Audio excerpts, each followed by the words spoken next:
prefetti devono ribellarsi. Non aveva usato mezzi termini il presidente della regione Luca Zaia arrivando a Palazzo Chigi per l'incontro regioni-governo ANCI sull'immigrazione.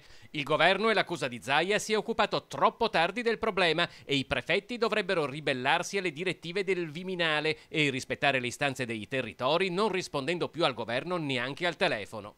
Iniziato con queste premesse, il summit a Roma poi non ha riservato grandi sorprese. Lo stesso governatore del Veneto ne è uscito deluso. Ci aspettavamo relazioni internazionali forti, ha detto Zaia, ma sotto il sole non c'è nulla di nuovo. La posizione del Veneto in ogni caso resta ferma ed è quella che, per usare le parole del presidente, profughi e immigrati devono essere aiutati a casa loro. Resta ora da vedere cosa deciderà l'Europa, ma l'Italia, secondo l'inquilino di Palazzo Balbi, continua a pagare l'incapacità di un governo che non si è accorto che nel 2012 aveva 13.000 immigrati, diventati oggi 200.000.